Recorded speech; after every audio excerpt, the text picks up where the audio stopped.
बच्चे के पिखाने वाली जगह पे निशानात पाए गए हैं। शैतान हावी होता 5 वक्त बावजू रहने वाले शख्स पे फिर कैसे हो गया? इस तरह के लोगों के लिए मैं कहता हूँ करार वाकई और सरेआम सजाएं होनी चाहिए। पेड़े मार देते हैं। राइट आर्म है, उधर तशद्दुद के निशानात पाए गए हैं। जब इसने सीढ़ियों से धक्का दिया है तो इसके सर की हड्डी फ्रैक्चर हुई है। 1 सेकंड भी बच्चा होश में नहीं है। पूरे का पूरा मदरसा जो है इसमें इक्वली इन्वॉल्व है और मदरसे की एडमिनिस्ट्रेशन को उनके एक एक करेक्टर को वही सज़ा जो इन एक्यूज को दी जाती है उससे आधी सज़ा उसको भी दी जाएगी। मुझे हर सवाल का जवाब चाहिए। या उसको मुक्कों के साथ मारता था, फोड़ के साथ हाथों पे लगाई जाती थी उसको कान पकड़ा नीचे से टेके लगा दी। कपड़े भी बदलवाए तुमने उसके? जी हाँ। सारे सबूत खत्म कर दिए? जी हाँ। सबूत ज़ाया करने की कोशिश की गई है, वो सेक्शन 201 पाकिस्तान पीनल कोड लगता है, उसको सज़ा जो है वो वही दी जाती है जो मेन 302 में डेथ सेंटेंस के साथ दी जाती है। अस्सलामुअलैकुम नाज़रीन, आप देख रहे हैं प्रोग्राम पुकार और मैं हूं आपके साथ अनीला ज़का। मुआशरे में रहने के असूल क़वाइद व ज़वाबित होते हैं, लेकिन जब ये क़वाइद व ज़वाबित इंसान छोड़ देता है तो उससे बदतर हैवान कोई नहीं होता। जी हाँ, आज जो वाक़या मैं अपने नाज़रीन की नज़र करने जा रही हूँ, वहाँ पर एक दरिंदा सिर्फ शख्स ने कहने को मदरसे का मुअल्लिम है, उसने मदरसे में पढ़ने वाले 8 साला बच्चे के साथ बेईमाना तशद्दुद और ज़्यादती की। सिर्फ यहाँ तक ही मामला हल ना हुआ, उसके बाद उसने उस बच्चे को छत से धक्का देकर कत्ल कर दिया। ऐसा क्यों हुआ और वो दरिंदा कहने को मुअल्लिम कौन था, आइए दिखाते हैं। क्या नाम है तुम्हारा? मोहम्मद रिजवान। उम्र कितनी है? 25 साल। लाहौर में कब से हो? 1 माह हो गया तकरीबन। कहाँ के रिहायशी हो? सरगोदा। तालीम क्या है? तालीम मिडल की हुई है। दीनी तालीम भी तो होगी ना? हिफज किया हुआ है। सिर्फ हाफिज हो? जी, साथ छोटा मोटा पढ़ा हुआ है, यानी कुरान पाक का तर्जुमा पढ़ा है। तर्जुमा पढ़ा हुआ है? जी हाँ। कितना अरसा हो गया हिफ्ज़ किए? तकरीबन 13-14 साल हो गए। दीन क्या कहता है बखूबी जानते होगे? जी जानते होगे ना? जी। क्या कहता है दीन?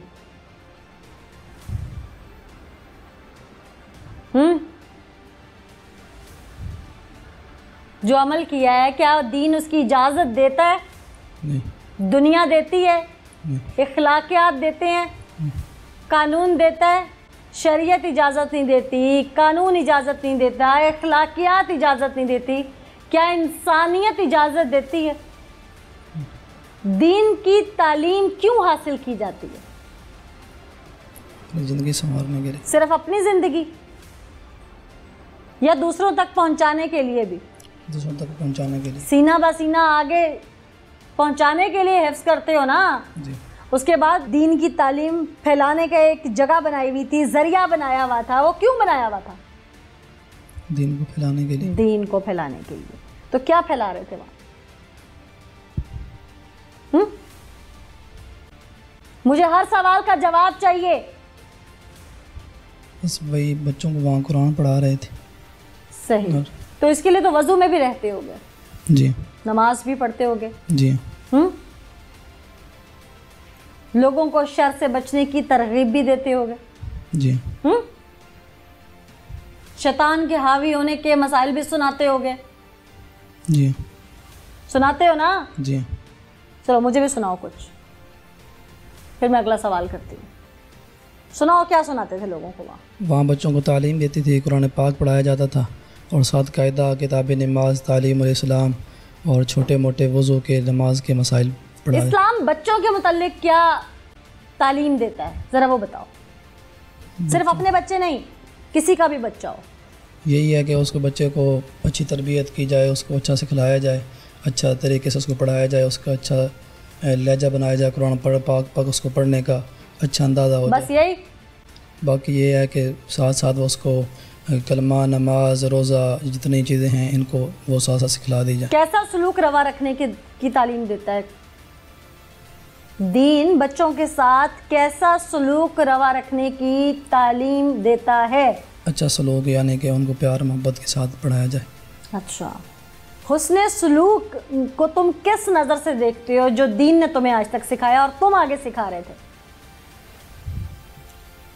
से अच्छी नज़र से देखते हैं। अच्छी नज़र से। फिर सोच लो, क्योंकि तुम्हारे अभी जो काले करतूत है ना और जो तुम करते थे वो भी तुम भी नाज़रीन को अपनी ज़ुबान से बताओगे, हम तो बता ही देंगे। सोच समझ के बताना। अच्छी नज़र से उनको समझाता रहा हूँ, सारा कुछ साथ साथ पढ़ाता रहा हूँ। अच्छा, क्या पढ़ाते रहे? हाँ, हिफज के कुछ बच्चे थे, कुछ नाजरा के और कुछ कायदा के। एक उस्ताद बच्चे के लिए किस रूप में होता है? रूहानी बाप के रूप में होता है। रूहानी बाप के रूप में। तो क्या कोई बाप अपनी औलाद के साथ ये सलूक करता है जो तुमने किया? नहीं करता। इसने रूहानी बाप होने के साथ साथ दीन पे बाखूबी ग्रिप होने के बावजूद जो कुछ एक 8 साल के मासूम बच्चे के साथ किया, वो आगे चल के इसी की ज़ुबान से मैं आपको सुनवाती हूँ, लेकिन उससे पहले हम आपको उन लोगों का दुख भी सुनवाएंगे जिन पर बीती। नाज़रीन, इसी पे बात करने के लिए हमारे साथ माहिर कानून मौजूद हैं, इजाज़ चुगताई साहब, उन्हीं से बात करते हैं। अस्सलाम वालेकुम सर। बहुत शुक्रिया अपना कीमती वक्त देने के लिए। चाइल्ड अब्यूज़ के केसेस हमारे मुल्क में दिन ब दिन बढ़ते जा रहे हैं। सिर्फ ये अब्यूज़ तक नहीं, फिर उनको मर्डर भी कर दिया जाता है। समर के साथ भी कुछ ऐसा ही हुआ। एक जहाँ पर उसको तालीम देनी थी, एक मदरसा जहाँ पर उसको इल्म देना था, एक मौलिम ने ही उसके साथ जो कुछ किया आपके इल्म में है। इस पर हमारा कानून क्या कहता है? आप तो हुदूद लॉ को भी जानते होंगे। इसमें जो तो इस्लामिक लॉ है वही हमारा पाकिस्तान पीनल कोड का तज़ीरात का लॉ है। इसमें ऐसा कुछ नहीं है कि अगर आपने किसी बच्चे के साथ अब्यूज़ किया है तो उसमें डेथ सेंटेंस नहीं है, ताज़ीर है। ताज़ीर से मुराद ये होता है कि उसको फिज़िकली डिटेन किया जाता है मैक्सिमम 10 ईयर्स के लिए और मिनिमम 2 ईयर्स के लिए, और उसको पनिशमेंट जो है वो बाकायदा तौर पे दी जाती है। अपने इस पे शुक्रिया साहब, हम आपकी तरफ दोबारा आते हैं। मेरे साथ मुद्दई मौजूद है, क्योंकि कोई चीज़ रह ना जाए, मैं चाहती हूँ आप उसको पूरी रहनुमाई दे दें। तो बच्चे का वालिद मौजूद है। अस्सलाम वालेकुम जी। आप समर के वालिद बात कर रहे हैं? अच्छा, मुझे ये बताइएगा कि आपके बच्चे के साथ जो कुछ हुआ, फिर उसको अस्पताल ले जाया गया, आपको अस्पताल जाने के बाद इल्म हो गया, तो उसके बाद आपने अपने बच्चे के लिए स्टाम्प लिख के क्यों दिया कि मैंने माफ किया उसके गुनाहगार को? मैडम, ये झूठी बात है। मेरे पास इन्होंने जौनसा के खाली स्टाम्प पेपर पे गोफा लगवाया। मेरे 2 बच्चे इनके पास थे, इनका दावा लगाकर डरा कर मुझसे ये गूठे लगवाए हैं। अच्छा, आपको डरा कर ये सब कुछ किया गया? हाँ जी। आपको इल्म है कि आपके बच्चे के साथ हुआ क्या था? मेरा बच्चा होश में आएगा तब मैं कोई बात करूंगा, मैं कुछ बात नहीं कर सकता। आपको इल्म है कि आपके बच्चे के साथ हुआ क्या था? हाँ जी। क्या हुआ था और उस वक्त आपने क्या देखा मौके पे जाके, जरा खुद बताइए। मैडम, मुझे मेरा बच्चा जो सा है बेहोश मिला है इंडस हॉस्पिटल में। इंडस हॉस्पिटल में? हाँ जी, रायगंज। ठीक है, फिर?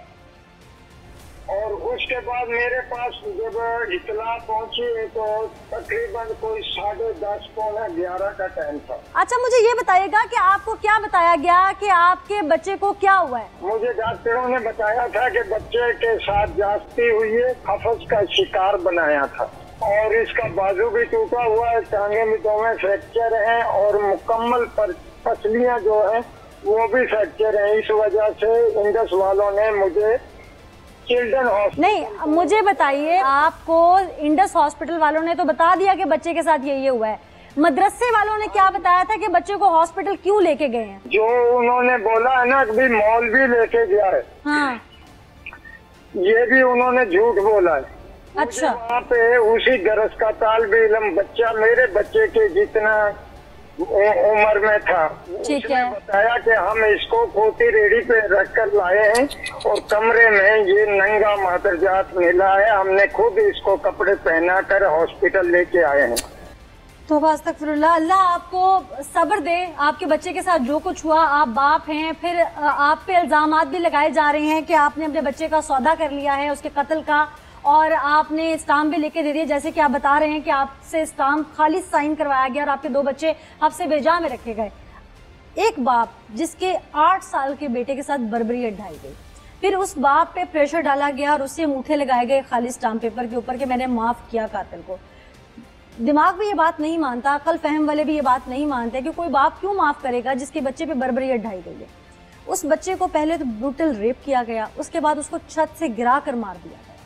इस पे कानून में सज़ा क्या है? पहला जो जुर्म है सेक्सुअल अब्यूज़ का, वो साबित होने पे मैक्सिमम 10 साल सज़ा है और 302 पाकिस्तान पीनल कोड के तहत डेथ सेंटेंस जो है उसको मीट आउट होनी चाहिए। किसी मुद्दई को आप डरा धमका के हरास करके उससे इस तरह की कोई चीज़ साइन करवाएं तो क्या सज़ा हो सकती है? उसकी मैक्सिमम सज़ा जो है वो 7 ईयर्स है और 7 ईयर्स के अलावा उसमें डैमेजेस है, कंपनसेशन है। कोर्ट ने ये भी देखना है कि ना सिर्फ बच्चे के साथ सेक्सुअल एब्यूज़ किया गया बल्कि उसको डेथ कॉज की गई और डेथ भी जो है वो बड़े ही हीनस तरीके से कॉज की गई। उसको सीढ़ियों से गिराया गया, उसको मल्टीपल फ्रैक्चर्स आए, जितने भी फ्रैक्चर्स आए उस एक एक फ्रैक्चर की जो कीमत है, प्राइस है, वो मिलियंस एंड बिलियंस में कोर्ट जो है वो डालने का इख्तियार रखती है। ठीक है, और ये भी बताइएगा कि किसी मुद्दई को हरास करने की सज़ा क्या होती है? एट लीस्ट 3 ईयर्स उसको इम्प्रिजनमेंट दी जाएगी और बाकायदा जो है उसको डिक्लेयर किया जाएगा कि इसकी कोई एविडेंस आइंदा कबूल ना की जाए क्योंकि ये हैबिचुअल ऑफेंडर है और इसने कंप्लेनेंट को अननेसेसरीली इंटिमिडेट किया और सबूत ज़ाया करने की कोशिश की गई है।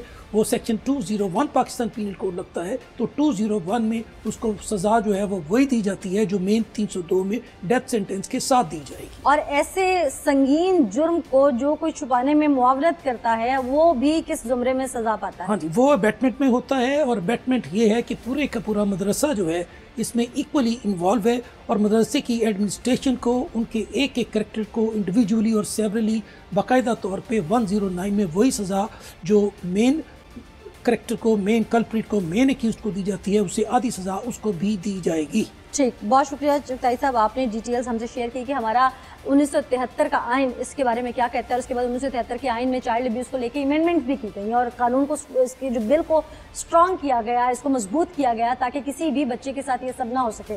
ज़ैनब वाक़े के बाद वैसे भी बच्चों के लिए इस तरह के जो वाक़यात सामने आ रहे थे बच्चे और बच्चियों के साथ, इस पर बहुत ज़्यादा जो है वो कार्रवाइयाँ स्टार्ट की गई और बिल को और मजबूत बनाया गया। लेकिन दीन इसके बारे में क्या कहता है? क्योंकि हम दीन इस्लाम से ताल्लुक़ रखते हैं। सिर्फ दीन इस्लाम नहीं, दुनिया के तमाम मज़ाहिब में चाइल्ड अब्यूज़ जो है वो गलत है, गुनाह है, लेकिन दीन इस्लाम इस पर क्या कहता है? ऐसे में एक मुफ्ती साहब का रुख करते हैं, उन्हीं से जान। मुफ्ती मोहम्मद अहमद ख़ान हमारे साथ मौजूद हैं। बहुत शुक्रिया मुफ्ती साहब हमें अपना वक्त देने के लिए। मज़हब में तो बच्चों के साथ हुस्न सलूक का कहा गया है। एक शख्स जिसको दीन के मुतालिक इल्म भी आम इंसान से ज़्यादा है क्योंकि उसके सीने में कुरान है, और वो हुस्न सलूक की बजाय एक बच्चे के साथ दरिंदगी कर दे और फिर उसे बेईमाना तशद्दुद का निशाना बना के कत्ल कर दे, ऐसे में दीन क्या कहता है? अहकामात बताइए। कुरान इस हवाले से कहते हैं कि उनको तकलीफ़ दो, मर्दों में से कोई या औरतों में से कोई जो है इस तरह के काम के अंदर गैर फितरी अमल के अंदर अगर मुब्तला होते हैं फ़ाज़ूहुमा, उन दोनों को इज़ा दो। फ़इन ताबा, अगर वो तौबा कर लेते हैं तो फिर उनसे एराज़ करो, उनको छोड़ो, पीछा उनका ना करो। इन्नल्लाह तव्वाब रहीमा, अल्लाह रब्बुल इज़्ज़त तौबा कबूल करने वाला है। लेकिन क्या किसी के बच्चे के साथ ये सबके तौबा कर ली जाए तो क्या मान ली जाए? नहीं, कुछ चीज़ें वो हैं कि जिनकी शरीयत ने हदें कायम कर दी हैं। शरी हद उसके ऊपर आती है तो हद लाज़िम आएगी। गुनाह सगीरा कबीरा जैसे। जी बिल्कुल ऐसे। दूसरी चीज़ है कि जो ताज़ीरन होती है, इस तरह के जो अमल हैं ये ताज़ीरी मामलात हैं। इसके ऊपर जो मुसलमान हुक्मरान हैं उनकी ज़िम्मेदारी बनती है कि वो उस फ़ेल के इर्तिकाब करने वाले के ऊपर, वो पहली बार हो रहा है, बार बार ये बंदा इस तरह की हरकतें करता है तो ताज़ीरन उनको सज़ा दी जाए। जितने भी इस्लामी ममालिक हैं उन ममालिक के अंदर इस तरह की हरकतें कम होती हैं जहाँ पर सजाएं दी जाती हैं। एक कत्ल पूरी इंसानियत का कत्ल बिल्कुल ऐसे ही दीन में कत्ल का बदला तो कत्ल भी है। ये दो जुर्म हैं, एक तो बदफेली करना और बदफेली के बाद कत्ल करना। अगर ये दोनों चीज़ें साबित हो जाती हैं कानून शरीयत के मुताबिक और पाकिस्तान के आइन के मुताबिक, शवाहिद मुयस्सर आ जाते हैं, इस केस में साबित हो चुकी, अगर साबित हो चुकी हैं तो ऐसी सूरत में उनको सज़ा दी जाएगी। एक ये बताइएगा कि ये तो है एक आम इंसान के लिए, एक साहिब इल्म है, जैसे मैंने पहले कहा कि उसके सीने में कुरान है, उसको दीन का इल्म आम इंसान से ज़्यादा है, साहिब इल्म के लिए सज़ा भी वही है या कुछ ज़्यादा है? सज़ा तो साफ ज़ाहिर है सब के लिए यकसा है, क्योंकि दीन इस्लाम हमें ये नहीं कहता भी जो इज़्ज़त वाला है वो अगर कोई काम कर गुजरे तो उसको इज़्ज़त के पेश नज़र उसको छोड़ दिया जाए, और जो इज़्ज़त वाला नहीं है उसको पकड़ के सज़ा दे दी जाए। नहीं, सज़ाओं का इर्तिकाब जो भी करता है, कोई इल्म वाला करता है या गैर इल्म करता है, उसके लिए सज़ाएं यकसा हैं, सज़ाएं दी जाएंगी। लेकिन जो ला इल्म है उसके लिए तो मुआफ़ी का एक मौका है, लेकिन जो बा इल्म है, जिसके पास इल्म है, उसके लिए तो मुआफ़ी का मौका भी खत्म। जहालत अलहदा से जुर्म है।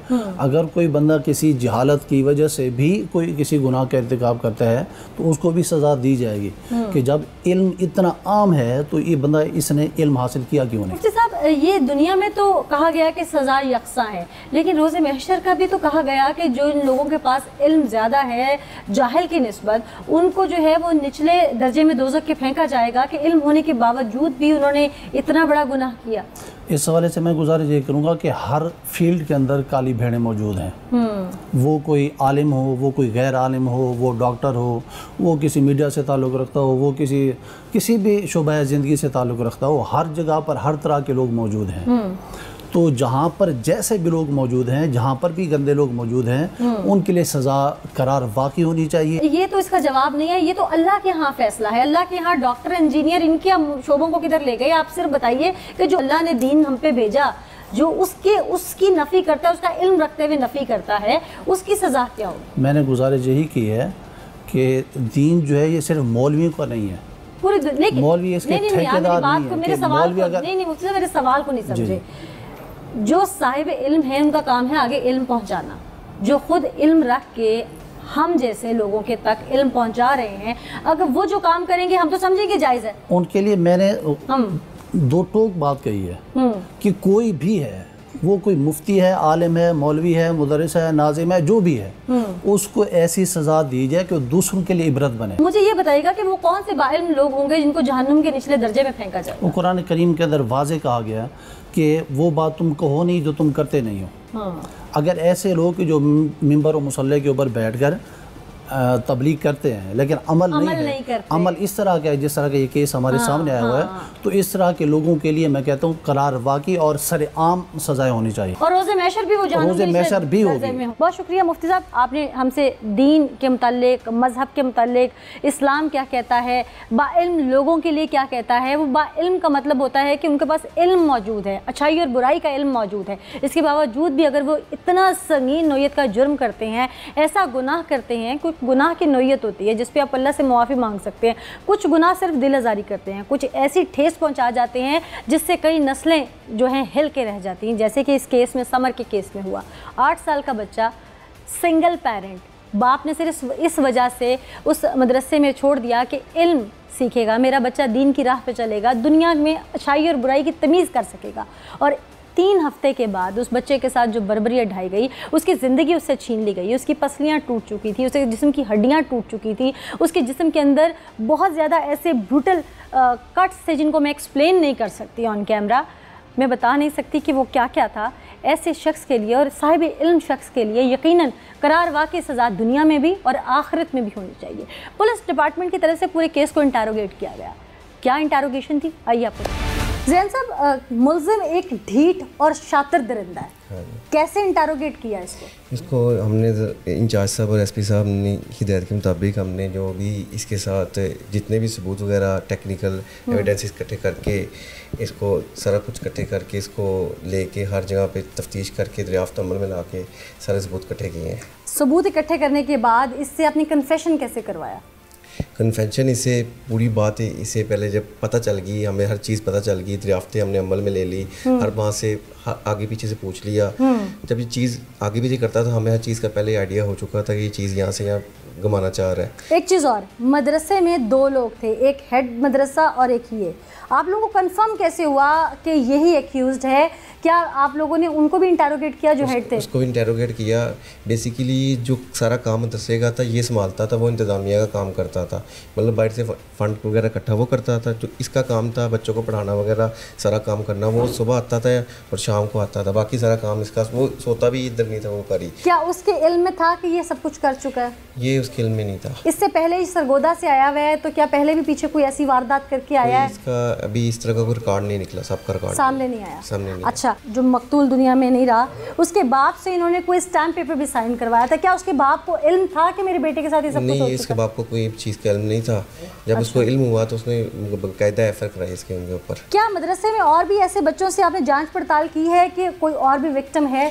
पूछा है, लेकिन अभी तक इसके अलावा कोई विक्टिम नहीं निकला। क्या मेडिकल एग्जामिन करवाया गया उन बाकी बच्चों का भी? मेडिकल एग्जामिन जो अभी इसको आए 1 महीना हुआ है, आए 15-20 दिन के पहले ट्राई इसने बच्चे के साथ मारी, जितने फेल हो गया दोबारा ट्राई इसी बच्चे के साथ मारी। अब इसको टाइम भी इतना नहीं हुआ इसका। अच्छा, ऐसे में चाइल्ड प्रोटेक्शन ब्यूरो ने भी अपना बड़ा अहम किरदार अदा किया, वो क्या था? उन्होंने आकर जब देखा ना कि यहाँ बच्चा हॉस्पिटल में एडमिट है, तो उन्होंने आके जब चेक करवाया तो उन्होंने एफआईआर करवाने में भी उनकी वालिद की मदद की।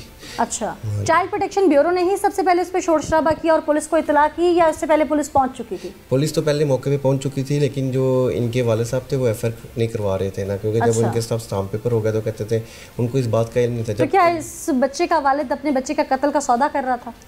नहीं, सौदा नहीं करा था, उसको इस चीज़ का इल्म नहीं था। फिर भी कत्ल तो कत्ल था, चले उसको बदफेली का इल्म नहीं हुआ था ना, अभी बदफेली तक था ना, अभी तो बच्चा ज़ेर इलाज था। अच्छा, बच्चा कितने दिन तक जिंदा रहा? बच्चा रहा 12 दिन तक जिंदा रहा। क्या बच्चे ने इस दौरान होश में आके कोई बयान दिया? 1 सेकंड भी बच्चा होश में नहीं आया इसके दरमियान, कोमे में रहा है। कोमे में रहा है और 12 दिन के बाद जान भर ना हो सका। ठीक, मेडिकल रिपोर्ट में क्या क्या चीज़ें क्लियर थी, ज़रा वो भी आप एलेबोरेट करें। मेडिकल रिपोर्ट में बच्चे के कमर के ऊपर वाले हिस्से में तशद्दुद के निशानात पाए गए हैं, उसके अलावा बच्चे के पिखाने वाली जगह पे निशानात पाए गए हैं, उसके अलावा उसका राइट आर्म है उधर तशद्दुद के निशानात पाए गए हैं। क्या फ्रैक्चर भी है? फ्रैक्चर भी है, लेसरेशंस और टीयर्स उसके दूसरे एनल्स और पेरिनल रीजन में पाए गए हैं, मतलब सही तशद्दुद के निशानात पाए गए। बाकी इसके जो जब इसने सीढ़ी से धक्का दिया है तो इसके सर की हड्डी फ्रैक्चर हुई है, हड्डी फ्रैक्चर होने की वजह से खून जमा है, खून जमा होने के बाद कोमा में चला गया बच्चा, जिसकी जो वजह मौत बनी है। इसने बच्चे के जो कपड़े उस वक्त उतरवाए थे और उनको इसने कहीं छुपाया था, वो क्या बरामद हो गए? वो बरामद नहीं हुए, क्योंकि जैसे इसने बच्चों को नला के कपड़े सारे इसने गायब कर दिए थे, अभी तक वो इससे बरामद नहीं हुए। ठीक, आपने जैसे मुझे डिटेल्स बताई, इसकी अकॉर्डिंगली एफआईआर भी लॉन्च की गई। एफआईआर में दफात 302 और इसके अलावा कौन सी लगी? 370 लगी और उसके साथ 201 जो इसने सबूत ज़ाया किए हैं सारे, वो भी लगी। ठीक है, इनकी कितनी सज़ा हो सकती है मैक्सिमम? इनकी सज़ाए मौत हो सकती है। सज़ाए मौत है इन तमाम 370 की, और जो ये है 302, इनकी सज़ाए मौत है। ठीक, बहुत शुक्रिया जैन साहब, डिटेल्स आपने हमसे शेयर की। एक बार फिर मुल्ज़िम का रुख करेंगे और आप उसके मुँह से हक़ाइक़ सुनवाएंगे। हाँ भाई, याद आ गया क्या किया था? जी हाँ। अपनी ज़ुबान से अपने काले घिनौने करतूत सुनाओ। जी, वो बच्चा एक दिन मेरे पास। क्या नाम था उस बच्चे का? उस बच्चे का नाम था मोहम्मद समर। अच्छा, समर की उम्र कितनी थी? 8 से 10 साल के दरमियान थी। समर के वालिदैन में से कौन हयात नहीं था? समर के वालिदैन में से जो मैंने उस बच्चे से पूछा था, जो मुझे उस बच्चे ने मालूमात दी थी, उसने कहा कि मेरी अम्मी मेरे पास नहीं है। तुम ये जानते थे कि वालिदैन में से एक नहीं है उनके साथ? जी हाँ। उस बच्चे की वालिदा नहीं है? जी हाँ। ये जानते थे तुम? जी हाँ। जानते थे ना? जी हाँ। समर 8 साल का बच्चा, अपने 3 बहन भाइयों में सबसे बड़ा, उसके वालिद ने जो कि एक सिंगल पेरेंट थे और अपने बच्चों को पाल रहे थे, मुफलसी से तंग आके उन्होंने तुम्हारे पास अपना बच्चा छोड़ा कि चलो 2 वक्त की रोटी भी खा लेगा और दीन और दुनिया का इल्म भी सीख लेगा। तुम्हें मुअल्लम यानी कि रूहानी बाप बनाकर तुम्हारे पास उस बच्चे को छोड़ा गया। अब आगे चलो, कितनी देर से तुम्हारे पास था? वो तकरीबन मेरे पास 2.5-3 हफ्तों से मेरे पास था। यानी कि चंद दिन हुए थे उसे आए हुए? जी, चंद दिन हुए थे। फिर वो मेरे पास पढ़ रहा था, तो एक रात वो तकरीबन मेरे पास सोया था। क्या तमाम बच्चे उस मदरसे के तुम्हारे पास सोते थे? जी नहीं, मैं चारपाई पे सोता था। तो समर ही क्यों तुम्हारे साथ उस दिन सो रहा था? क्योंकि तुमने उसे कहा था। जी, वो बच्चे जो साथ सोते थे उस बच्चे को तंग करते थे वो, यानी कि बच्चा वो कहते थे ये साजी हमें झूठा हमारे ऊपर इल्ज़ाम लगाता है, तो वो बच्चा कहता तो साजी ये मुझे तंग करते हैं, मैंने इनके पास नहीं सुना, मुझे अपने पास सुला लें। तो तुम उसे अपने पास चारपाई के करीब जगह दे सकते थे? जी हाँ। दे सकते थे ना ज़मीन पे? जी हाँ, दे सकता था। इसका मतलब है तुम्हारे दिमाग में शैतान पहले से था? जी हाँ। कितने दिन से था? तकरीबन 1 दिन पहले ही था, यानी उससे मैंने हरकत करने लगे तो बच्चे उठ गए। फिर मैंने। कैसे? 1 दिन पहले। किस तरह? वो तो बच्चों में सो रहा था। यानी कि मैं उठा तो मैंने उसके साथ हरकत करने लगा तो फिर बच्चों ने देख लिया, फिर मैं सो गया। क्या कर रहे थे जो बच्चों ने देख लिया? यानी कि उसके करीब गया मैं उसके।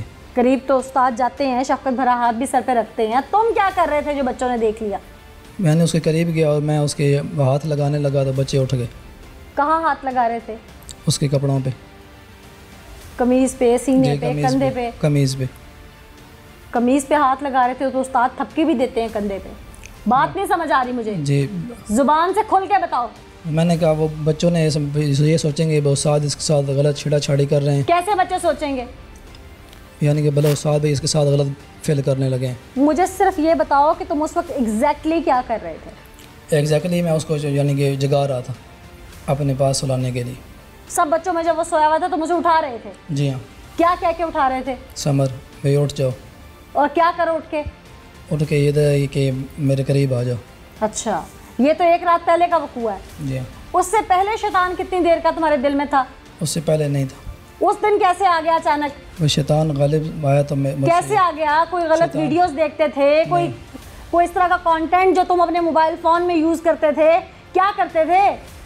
मेरे पास मोबाइल बड़ा है ही नहीं, मैं उससे यानी गलत वीडियोस देखते नहीं था। उस दिन शैतान हावी हुआ तो फिर मुझसे कैसे हो गया? 5 वक्त बावजू रहने वाले शख्स पे फिर कैसे हो गया? तुम्हारी इसका मतलब है कि फिर कोई जो तुम्हारे दोस्तों की तुम्हारी उठना बैठना था तुम्हारे साथ, जो तुम्हारे साथी थे, फिर वो गलत थे? नहीं, वो गलत नहीं थे। तो फिर अचानक कैसे आ गया दिमाग में शैतान? शैतान हावी हुआ तो फिर मुझसे ये गलती हो गई। मैं जो पूछ रही हूँ कि अचानक कैसे हुआ? बस अचानक वो ज़हन के अंदर शैतानी ख्यालात आना शुरू हुए तो मुझसे ये गलती हो गई। एक दिन पहले तुम्हारे दिमाग में खराफात ने जन्म लिया और तुमने सोए हुए समर को तमाम बच्चों में से जाके जगाया। इस दौरान बच्चे उठ गए और तुम्हारा प्लान फेल हो गया। जी हाँ। फिर तुमने अगली रात होने का इंतज़ार किया। अगले दिन वो उसने खुद ही कहा, साजी आप मुझे अपने पास सुला लें। तो मेरे पास वो जो हो सकता है ये प्लान तुम्हारा हो। जी नहीं, वो बच्चों ने खुद कहा तो साजी इसको अपने पास ही सुनाएं, ये हमें तंग करता है। क्या तंग करता है? तंग ये करता है, सुबह उठता है तो हमारे ऊपर झूठे इल्ज़ाम लगाता है, साजी इसने मेरे साथ ये किया, मेरे साथ क्या किया? यानी कि मेरे तकिए खींच लिया, मेरे नीचे से कंबल खींच लिया, चादर खींच ली है। अच्छा, तो तुम्हारे तो दिल में लड्डू फूटे होंगे कि मेरा प्लान कामयाब होने लगा आज। जी, वो बच्चों की वजह से मैंने उसको अपने पास सुलाया था। फिर उससे पहले भी तो कर रहे थे ना, एक दिन पहले तुमने ये सब सोचा था ना। जी, तो बच्चों की वजह से नहीं, तुम्हारे तो दिमाग में जो अपना एक वो तुम्हारा प्लान था वो पाया तकमील पे पहुंच रहा था। फिर क्या हुआ? फिर वो अगले दिन मेरे पास सोया तो फिर मुझसे ये बदफेली हो गई। बड़े आराम से बता रहे हो। तुम्हारे पास वो सोया, जी हाँ। तुमने उस बच्चे को जो ज्यादती की और उसका निशाना बनाया, दरिंदगी का निशाना बनाया, इस दौरान उस बच्चे ने तुम रेजिस्ट नहीं किया तुम्हारे आगे? ये बात समझाने में रेजिस्ट, उस बच्चे ने आगे से कोई रद्द अमल नहीं दिया? यानी बोला शोला? हाँ। नहीं, बोला शोला नहीं, चीखा चिल्लाया भी नहीं। कमरे में और कोई नहीं था? कि बच्चे सोए हुए थे नीचे। उन्हें पता भी नहीं चला? नहीं, बच्चों को पता नहीं चला। फिर क्या हुआ? फिर वो बच्चा यानी जब उसके साथ ज्यादती हो गई तो फिर वो बच्चा उठा और उठ के फिर इधर उधर देख के फिर सो गया। समझ नहीं आई ये बात हर अकल फहम रखने वाला समझ सकता है कि एक नाबालिग बच्चा जिसके साथ एक गैर फितरी अमल हो और उसे किसी किस्म की कोई तकलीफ़ ना हो, या वो रोए नहीं या वो परेशान ना हो और वो आराम से सो जाए, ये बात मेरी समझ से बाहर है। तुम समझा सकते हो तो मुझे नफ्सियाती तौर पर मेडिकली बात समझा दो ज़रा। इस वक्त समर की पोस्टमार्टम रिपोर्ट के मुताबिक तुमने उसके साथ बेईमाना तशद्दुद किया, उसकी गर्दन पर निशानात हैं तुम्हारे तशद्दुद के, उसके पेट के निचले हिस्से पर, उसके किडनीज़ के पास, उसके ब्लैडर के पास तुम्हारे तशद्दुद के निशानात हैं, उसके चेहरे पर, उसके सर में तशद्दुद के निशानात हैं, उसकी कमर के पिछले और निचले हिस्से पे तशद्दुद के निशान मौजूद हैं। इसके अलावा उसके जिस्म के जो नाजुक अंदरूनी अज़ा हैं वो भी बुरी तरह मुतासर हैं। चपेड़े मार देते हैं यार, या उसको मुक्कों के साथ मारता था। इसके अलावा जो तुमने स्टील का फुट रखा हुआ था और जो तुमने डंडा रखा हुआ था वो स्टील के फुट के साथ हाथों पे लगाई जाती थी उसको। उसके जिस्म पे निशान है उस फुट के। जी, वो ये है कभी कभार उसको कान पकड़ा, नीचे से कान पकड़, कान नहीं उसने नहीं पकड़, फिर उसको स्टिक लगा दी। स्टिक से मारते हुए उसके जिस्म के किस हिस्से पे? यानी कि पीछे कमर पे। कमर पे, और इतनी जोर से मारते रहे कि उसका निशान मौजूद है। और ये निशान कोई बहुत पुराना नहीं है, 3 हफ्ते हुए थे ना उसे तुम्हारे पास आए हुए, तो इन्हीं 2-3 हफ्तों के निशान है सिर्फ। जिस दिन तुमने उसके साथ ये सब कुछ कर लिया, उसकी गर्दन पे तुम स्क्रैच करते रहे, अपना तुम तशद्दुद करते रहे, अपनी हवस पूरी करते रहे, उसके बाद तुमने जब उसे अच्छी तरह ज़दोकोब भी कर लिया और तुम्हें तरस नहीं आया, तुमने उसे जाके ऊपर से फेंक दिया, उसे जान से मार दिया, ड्रामा रचाया। एक पल के लिए भी तुम्हें तरस नहीं आया? जी, मुझे तरस आया। क्या तरस आया? तुमने उसे मार ही दिया। जब उसे मार दिया फिर उसे नहलाया क्यों? और बच्चों ने नहलाया उसको। तुमने ही कहा होगा ना। बच्चे मेरे पास आए कि उस्ताद जी उसने छोटा बड़ा पेशाब कर दिए। जब इतनी ज्यादती करोगे तो ये सब तो होगा ना, उसके साथ होगा ना जी। तो उसके बाद वो मर भी चुका था या कोमे में था, उस वक्त उसकी सांसें थी जी, थी ना उसकी सांसें, अभी वो फौरी मरा नहीं था। तुमने फौरी तौर पर उसको नहलाने का कह दिया। जी वो बच्चों ने कहा उस्ताद जी इस पे। बच्चे कोई डॉक्टर थोड़ी है, तुमसे छोटे ही थे ना जी। तुमने उनको कहा ना कि नहला दो। जी हाँ। कपड़े भी बदलवाए तुमने उसके। जी हाँ। असल में तुमने सारे सबूत खत्म कर दिए। जी हाँ। अच्छा, उसके बाद क्या हुआ फिर? उसके बाद फिर उसको बच्चे अंसारी मेडिकल स्टोर पे ले गए। अंसारी मेडिकल स्टोर के वहाँ बच्चों को, मदरसे के जो बच्चे हैं जितने पढ़ते हैं और मदरसे के जो असाज़ा हैं उनको दवाई वहाँ फ्री मिलती है। जो बच्चों को ने कहा उस्ताद जी हम इसको जहाँ दवाई फ्री मिलती है हम इसको वहाँ ले जाते हैं, इसको दवाई से लेके देते हैं। जब वो वहाँ लेके गए, तुमने इस बार सोचा, इस सारे सिनेरियो में तुमने सोचा नहीं कि ये मेरा क्या खुल जाएगा सामने अगर वो डॉक्टर पे जाएगा तो? ये उस वक्त ये ख्याल नहीं आया। ख्याल नहीं आया, आता तो तुम जाने भी ना देते। ऐसे ही था ना? जी नहीं, ऐसे ही था ना? बस मुझे यही बात थी कि ये बेहोश हो गया तो इसको डॉक्टर के पास ले चलते हैं। ये सब ड्रामा था। जी। फिर जब डॉक्टर के पास लेके गया तो फिर तुमने इस दौरान उस बच्चे के घर वालों को क्या कहा? मैंने उसके बच्चों वालिदान को कुछ नहीं कहा। जो उसके मदरसे के जो हेड थे, जब उन्होंने कहा इसको इंडस अस्पताल ले जाओ, इंडस अस्पताल लेके क्या बताया मदरसे के हेड को? क्या बताया तुमने? उसको ये बताया कि बच्चा बेहोश हो गया है। तो कैसे? जी यानी कि वो सर छत से गिरा तो वो बेहोश होया। बेहोश होने के बाद फिर इसको उन्होंने कहा जी इसको इंडस अस्पताल ले जाएं। इंडस अस्पताल जब लेके गया तो उन्होंने कहा कि किसी बड़े आदमी को भेजें, इसको रेफ़र करना है। जब वो जो मदरसे के हेड थे उन्होंने कहा कि जो कारी साहब मदरसे में उनको ले जाएं। तो मैं फिर जब इंडस अस्पताल में आया तो उन्होंने मुझे कहा कि आपने ये आपके पास पड़ा था सारी पूछताछ की भाई इसके ऊपर सर के ऊपर तशद्दुद के निशानात हैं। तो फिर उनके जो कारी साहब को फ़ोन किया, मैं कहा जी ये बात कह रहे हैं तशद्दुद के निशानात हैं। उन्होंने कहा इनको कौन सी आग लगी हुई है, मैं अभी आ रहा हूँ मोटरसाइकिल पे। वो मोटरसाइकिल पे आए तो मैंने फिर दोबारा फ़ोन किया, मैं कारी साहब कहाँ रह गए? जने आ रहा हूँ। दोबारा जब वो आए तो फिर उन्होंने उसके वालिद साहब को साथ लेके आए। उसके बाप से तुम लोगों ने स्टाम्प क्या लिखवाया? वो जब यहाँ से वो इंडस अस्पताल आया, मैं पूछ रही हूँ उसके बाप से तुम लोगों ने स्टाम्प में क्या लिखवाया कि हमें माफ कर दिया जाए? वो जो बड़े हेड थे उन्होंने कहा लिखवाया जी, सुलहनामा लिखवाया जी है। उस दौरान उसके वालिद को तुम लोगों ने बताया कि दरिंदगी हो चुकी है तुम्हारे बच्चे के साथ? जी नहीं बताया। और उसे तुम लोगों ने, अब मैं तुम्हें क्या कहूँ, उसके वालिद को तुम लोगों ने बिना सच बताए, हर बात छुपाए हुए, उसे तुम लोगों ने एक किस्म का कह लो कि पर्दे में रखा। उस बच्चे के बाप को तुम लोगों ने पर्दे में रख कर उससे स्टाम्प पेपर साइन करवा लिया। और तुम लोग आदि मुजरिम हो। पीछे से भी तुम कहीं से आए हुए हो ना, वहां पे भी यही काले करतूत घोल के आए थे। जी नहीं।